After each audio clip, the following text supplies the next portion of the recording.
Voltamos com o Papo Aberto pela TV Canção Nova. E o programa de hoje está muito especial, porque eu tenho a honra de estar conversando com a doutora Regina Beatriz Tavares da Silva, aqui na nossa mesa, com um assunto importantíssimo, atualíssimo, curioso. E quem estava acompanhando no nosso primeiro bloco, tenho certeza que está conosco neste momento. Você que talvez tenha sintonizado agora vai ficar muito interessado no assunto que nós estamos tratando. Eu tinha pedido que você comentasse aquela observação que eu fiz sobre tolerância, não é? Eu gostaria de ouvir a sua opinião a esse respeito. Márcio, muitas vezes se usa uma expressão ou outra, mas que tem o mesmo significado. Eu não uso a expressão tolerância, embora eu tenha achado interessante. Eu uso a expressão minoria. Nós estamos vivendo sob um domínio de uma minoria que não deixa que a maioria se manifeste. A maior parte das pessoas é heterossexual. Não é uma guerra entre homossexual e heterossexual. Por isso você usou bem a expressão tolerância. Porque tolerância é uma qualidade, tolerância é um valor, tolerância é um princípio que é da moral e é também da religiosidade cristã. Né? Ser tolerante significa ser bom. Né? E respeitar. Exatamente, porque é respeitar. Tolerar significa respeitar o outro, né? Com suas qualidades e com as suas deficiências. Então, não é uma guerra o heterossexual, o homossexual, não é isso? Mas a maioria é homossexual. Acabar com o Dia dos Pais, com o Dia das Mães nas escolas, que eu não sei se foi levado a cabo, mas que eu vou analisar e vou verificar, e depois eu te informo, Márcio, se foi levado a cabo um projeto de lei da Prefeitura, da Municipalidade de São Paulo, para extinguir, para eliminar o Dia dos Pais e o Dia das Mães nas escolas públicas. Isso é muito grave. Existem pais e existem mães. E não devem existir, repito, na sociedade como ela é, dois pais e duas mães, porque não é bom para a criança. Então, voltando àquela parte do primeiro bloco, né? Da reprodução assistida gay e da adoção gay. É preciso ter em vista que os heterossexuais, que até no exemplo que você disse de estar num shopping, estar com a sua esposa, com seus filhos, e você ser obrigado a assistir uma cena de manifestação íntima. Manifestação de uma relação que não é para se expor. Também a hétero não seria para se expor, né? Como você usou a expressão, um amasso, né? Que também não cabe num casal de um homem e uma mulher em público, né? Um beijo na face, uma mão dada, isso faz parte, né, de que se expõe em público, mas passou daí não é próprio. Então, o que se passa é a necessidade de nós, que somos a maioria, tolerarmos, como você colocou, ou respeitarmos, que é uma expressão muito parecida, né, as minorias, atribuindo direitos, claro, para que não haja um enriquecimento indevido de terceiros, para que as pessoas tenham direito à pensão alimentícia, para que as pessoas tenham divisão de patrimônio, né? Possam escolher um regime de bens dessa relação, no direito sucessório sejam herdeiros, né? Entre eles ou entre elas, mas sem alcançar terceiros, especialmente pessoas incapazes, e podendo cada um de nós se manifestar com liberdade. Não existe crime de homofobia. Quiseram implementar crime de homofobia, que seria o cala-boca total. Aí, cala a boca, nós não poderíamos estar falando nisso, Márcio, aqui. Estaria sendo imputados a nós dois o crime de homofobia, poderíamos sair daqui presos. Pois é. Não passou. O Poder Legislativo não aprovou o crime de homofobia. Deus, uma ditadura é uma coisa dessa. Ou seja, não podemos viver sob ditaduras. Temos que ter liberdade de expressão, temos que ter liberdade de informação, de troca de informação, de reflexão. Né? Ditadura, não. Nem mesmo a ditadura dos gays, nem mesmo a ditadura da minoria, como também não cabe a ditadura da maioria. Né? Tudo dentro de um equilíbrio e daquilo que é bom para a sociedade. E o direito precisa ser visto como um instrumento de organização da sociedade. Isso que você está falando eu acho muito importante. Eu vou te contar uma experiência, porque eu acho que ela ilustra. não é? Eu gosto de promover o diálogo e eu acho que o diálogo ele é mais rico quando partes diferentes conversam. Claro, Se você conversa com uma pessoa que pensa igual a você, isso não vai muito longe, já está claro, dito, né? claro. Mas quando você conversa com uma pessoa que pensa diferente, você se enriquece com a visão do outro. Eu abri na minha página no Facebook um espaço para a gente conversar sobre temas da atualidade, alguns temas polêmicos. E o que eu percebi? Eu percebi que numa minoria havia o desejo do silêncio mesmo da maioria, não é? Então, como é a minha página, eu tenho um programa na televisão que eu apresento, tenho um programa diário de manhã cedo e tenho esse programa semanal na parte da noite. Eu ouvi um comentário que se repetiu por outras bocas, em que a pessoa dizia assim, eu não acho certo uma pessoa que é padre, aí já foi um erro, já foi uma ignorância, porque eu não sou padre, né? Usar do púlpito ou usar do palco para conduzir as pessoas à sua opinião. Já também não fiz isso, porque a minha página no Facebook era tal qual a da pessoa que me criticava. Ela tem a mesma ferramenta para Claro. falar com quem ela quisesse. Claro. E ali, o discurso era esse. Você que tem uma expressão católica, você que está nas mídias, você não deveria opinar sobre este assunto. Então, eu não posso ter opinião. Esse era o primeiro ponto.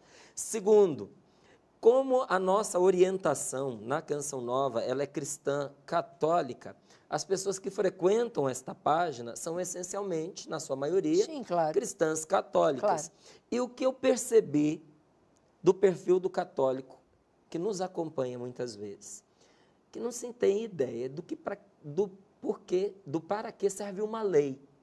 Então, quando a gente tocou no assunto do aborto, o que a pessoa me dizia?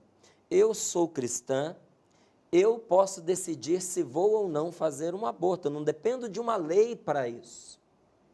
Que ponham a lei que quiser, que a lei não me obriga a abortar, não é? E quem é católico, quem é de frente, quem é padre, não deveria se meter nesses assuntos, porque se eu sou cristão e se eu tenho uma consciência, me basta a minha consciência para eu não fazer o que é errado. Então, eu fiquei me perguntando se nós realmente temos consciência para que serve uma lei. Né? Senhora, por favor, me diga, para que serve uma lei se, em parte, essa pessoa tem razão? Em parte, ela tem razão. A pessoa tem razão em si mesmada, que é uma tendência das pessoas, em si mesmar-se. O que quer dizer isso? Eu não faço, eu não erro, eu não pratico crime, então não é necessária uma lei que vede o aborto. Porque se eu não faço, esse é o meu interesse, da minha vida, das minhas relações e ponto final. Isso é em si mesmar-se. O direito, ele serve para todos, para cristãos e não cristãos. Então, realmente, o cristão não pode aceitar o aborto, porque viola as regras do cristianismo. Certo. Mas quem não é cristão também deve ser a ele vedado o aborto. Por quê? Porque o aborto envolve um outro ser. Nós voltamos àquele mesmo princípio da reprodução e envolvimento de uma criança, de um ser que é uma terceira pessoa. Não tem o direito de ceifar aquela vida. E desprotegida, você vai ceifar a vida de um outro ser que não é propriedade da mulher. Porque a partir do momento que se juntou o gameta masculino com o gameta feminino, formou-se um novo ser. Seja in vitro, seja na barriga da mãe, seja, portanto, como for, mas é um novo ser. Então, também vêm os médicos e dizem, desculpem os médicos, eu sou muito amiga dos médicos, eu gosto muito dos médicos, mas quando eu falo dos médicos é dos conselhos e das suas concepções, que não são, inclusive, nem as concepções de todos os médicos, hein? Deixe claro isto, tá? Não é porque existe um conselho que isso seja a posição de todos os médicos. Pois bem, vem o Conselho de Medicina e diz, ou tenta dizer que a vida só existe depois de X meses ou X dias. Eu nem sei se são 30, se são 2 meses, porque eu acho isso tão absurdo que eu nem olho o prazo, né? Mas é algum prazo. A vida existe quando junta-se o gameta masculino com o gameta feminino. Tanto isso é verdade que se não houver uma intervenção, essa pessoa vai se formar, Claro. né? Plenamente. Claro. Então, não é propriedade da mulher, seja ela cristã ou não cristã. Então, a lei não serve só para os cristãos. A lei serve para todos. E a lei, que é exatamente esta forma de expressão do direito, efetivamente, ainda a principal forma pela qual o direito se expressa, ela vai organizar a sociedade e vai proteger, em especial, os desprotegidos, aqueles indefesos, os mais fracos. E dentre os mais fracos está, obviamente, aquele serzinho que está para nascer, ou aquele serzinho que está para ser, digamos, produzido artificialmente ou pelas técnicas da reprodução artificial, que sejam usadas especialmente na reprodução chamada homóloga. O que é a homóloga? É aquela feita quando existe o sêmen do homem, casado ou que vive em união estável com aquela mulher, e que vai ser usado o óvulo daquela mulher para uma reprodução in vitro, quando não existe a possibilidade de reproduzir naturalmente, né? De procriar naturalmente. E daí, depois, este óvulo pode ser colocado, e vai ser colocado no ventre daquela mulher, casada com aquele homem, e que daí, depois, vai nascer uma criança do sêmen do homem e do sêmen da mulher, que são casados. Isto é, e este, inclusive, Márcio, foi o porquê do nascimento da reprodução. A reprodução artificial ou reprodução assistida, chamada na Europa procriação, medicamente assistida, por sinal, termo muito melhor, porque procriar, dar vida, procriar, dar vida, reproduzir, fazer uma produção. Produção parece indústria e nós vamos aí ampliando de um modo materialista a técnica.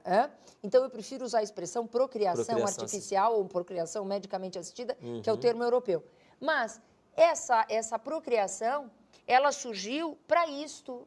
E, de repente, vão ampliando... Para viabilizar para que casais que têm algum impedimento, assim, de repente... Infertilidade, tenham um exatamente, filho. Isso. Então, o sêmen do homem é escolhido o melhor espermatozoide, que é colocado dentro do melhor óvulo da mulher, são dados medicamentos à mulher para que ela ovule, porque há mulheres que não ovulam naturalmente, né? Ainda mais com a idade, isto vai diminuindo mesmo, nós sabemos, e há uma ajuda médica a que esse casal tenha um filho oriundo do sêmen do homem, ou do espermatozoide do homem e do óvulo da mulher. Certo.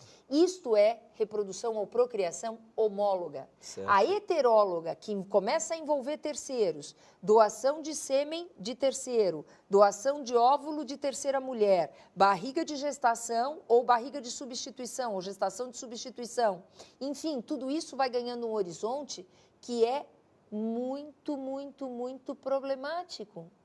Então, isso é preciso pensar. E quem é que tem que pensar? O Poder Legislativo. E a sociedade tem que fazer o quê? Começar a dar valor à lei. E aí escolher melhor os membros do Legislativo, especialmente do Legislativo Federal. Não que o estadual e o municipal não tenham importância, tem muita, mas da matéria que eu estou falando é o estadual, é o federal.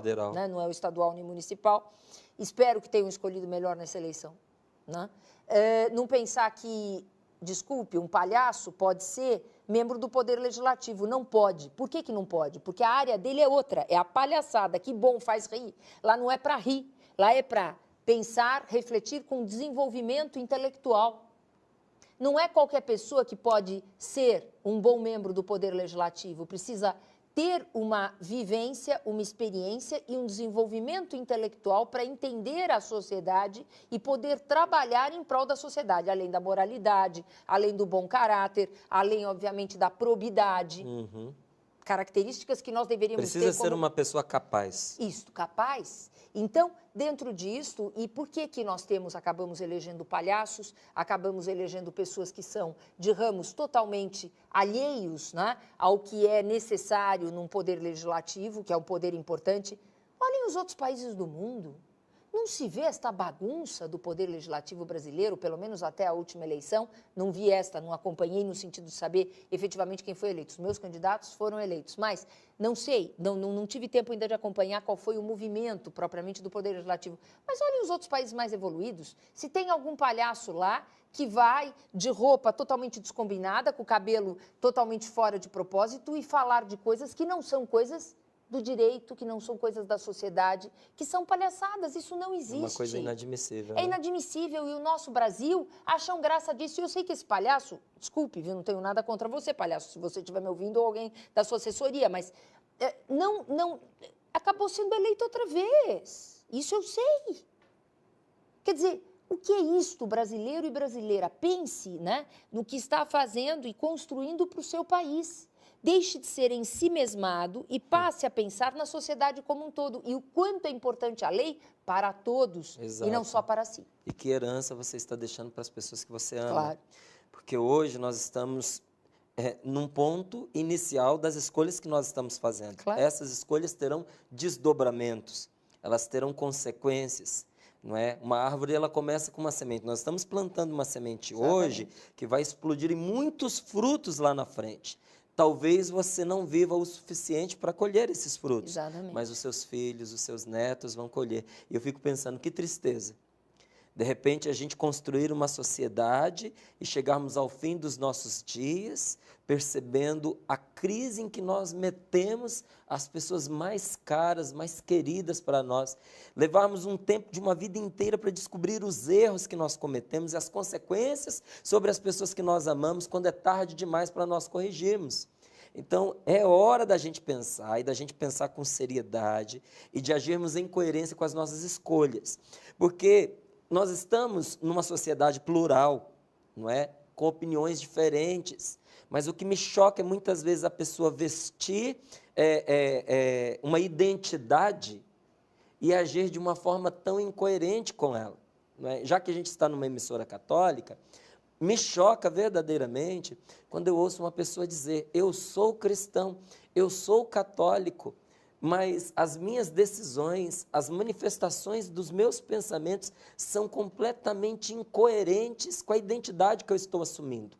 Então, qual é a coerência? Ou você deixa de usar o termo católico para si, e cristão, e vá viver as suas ideias, ou você, que leva a sério quem você diz que você é, procure pelo menos iluminar os seus pensamentos à luz da identidade que você se propõe. Exatamente. Não é? Isso é uma coisa muito importante da gente fazer. Como a gente está falando dessa possibilidade aqui da reprodução assistida, não é? Quem hoje pode contratar esse tipo de serviço? A resolução 2013 de 2013, que antes citei, abre a possibilidade para os casais heterossexuais com sêmen de terceiro homem, ou seja, do chamado doador, com óvulo de terceira mulher, chamada doadora, inclusive com barriga de aluguel ou, melhor dizendo, gestação de substituição ou barriga de comodato. Também para os casais homossexuais.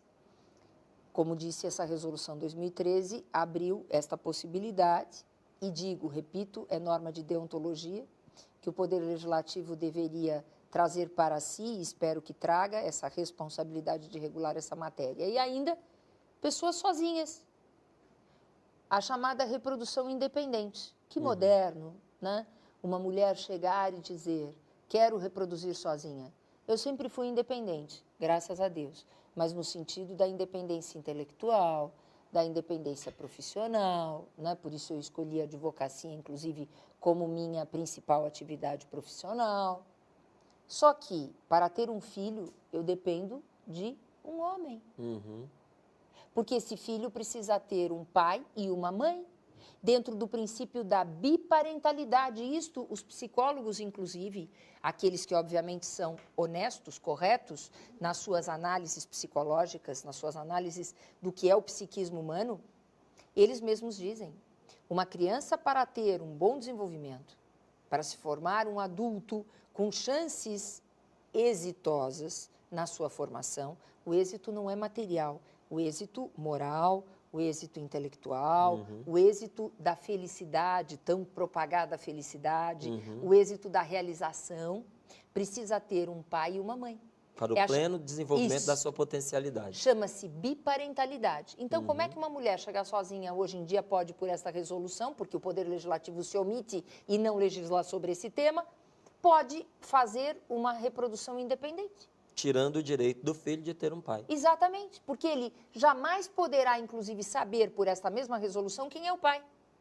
Ou seja, por outras palavras, enquanto no ECA é possível uma criança ir buscar o seu pai biológico, sua mãe biológica, A ECA, o Estatuto da Criança e do Adolescente, permite isso em relação à adoção numa modificação agora mais ou menos recente do Estatuto da Criança e do Adolescente. Por quê? Porque está reconhecido que um ser precisa saber, na maior parte das vezes, a maior parte das pessoas adotadas tem a necessidade de saber da sua memória biológica, sua memória familiar genética, não só para tratamento de saúde, para conhecer, saber quem é, senão fica um vácuo, fica um vazio. Na reprodução assistida, como não há lei, este serzinho que teve ali a doação de sêmen, doação também, não sei até que ponto, né, com todo respeito, que teve ali o sêmen utilizado de um homem que sabe-se lá quem é, jamais poderá saber quem é o pai. Olha o vazio desta criança, pelo menos na adoção, ela é criada por um outro homem, uma outra mulher, ou só por um homem, ou só por uma mulher, dependendo das circunstâncias, mas ela sabe que ela pode, pela lei, encontrar quem é o seu pai biológico, a sua mãe biológica.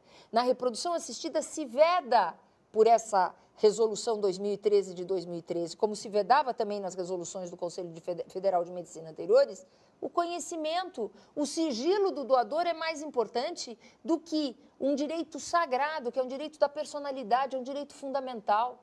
O direito ao desenvolvimento com saúde física e mental. Pode gerar problemas de saúde mental o desconhecimento da paternidade ou da maternidade. Isso sem contar com uma norma que tem lá nessa resolução, que diz que os bancos ou os centros de reprodução assistida, os bancos de sêmen ou centros de reprodução assistida devem guardar o material para tratamento de saúde, o material genético do doador. Quem fiscaliza isso? E se precisar de um tratamento depois de 40 anos e a clínica tiver sido fechada? A quem cabe fiscalizar? Consta da norma de deontologia alguma obrigatoriedade da fiscalização do poder público? O poder público se envolve nessa questão e, no caso, é o poder executivo que deveria estar envolvido nisso? Então, nem para tratamento genético existe uma garantia. Quem dirá para o conhecimento da memória familiar? Né? Memória significa da sua ascendência, né, familiar, biológica. Tudo isso precisa ser pensado, precisa ser refletido, precisa ser debatido e não simplesmente numa penada chegarem lá um grupo de médicos e dizerem isto pode, isto pode, isto pode, porque pode tudo. Você perguntou o que é possível, você viu que pode tudo. Né? Então, é preciso que a sociedade reflita e vai refletir por onde? Pelo poder legislativo.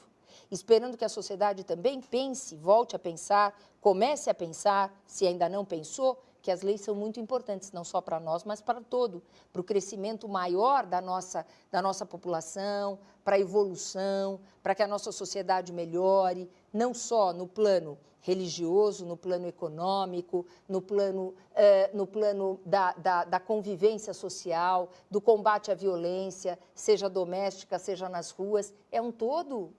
A lei serve para tudo isso, né? E as pessoas precisam prestigiá-la mais e, especialmente, escolher melhor quem as representa. Com certeza. Olha, gente, é impossível esgotar esse assunto num programa, não é? Nem é essa a nossa intenção aqui. Mas se essa nossa conversa de hoje, esse papo aberto, serviu para jogar esse assunto para dentro da sua casa, eu já estou muitíssimo feliz. Não é? Se a gente conseguiu, com os temas que a gente puxou aqui, colocar aquela pulga atrás da orelha de muitas pessoas, eu acho isso ótimo, excelente, porque nós precisamos conversar sobre esses assuntos. A gente tem que parar com essas besteiras, esses tabus de que certas coisas a gente não conversa. Porque se a gente não conversa e não pensa, outro conversa e pensa no nosso lugar e determina como a gente vai viver. Então, eu estou de verdade muito agradecido que você tenha nos acompanhado, não é, nesse nosso programa de hoje.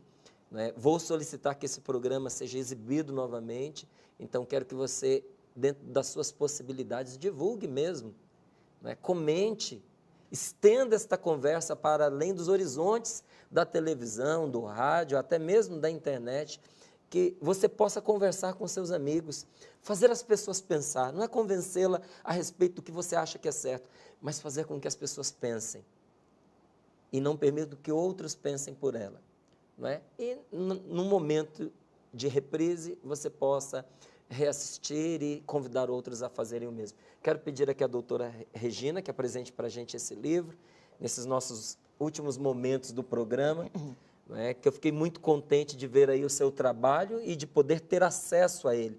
Então, sei que muitas pessoas estão desejosas de fazer a mesma coisa.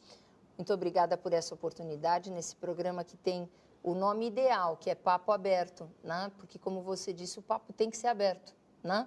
Para que as pessoas possam falar o que pensam, né? E que o debate ocorra de uma maneira livre, né?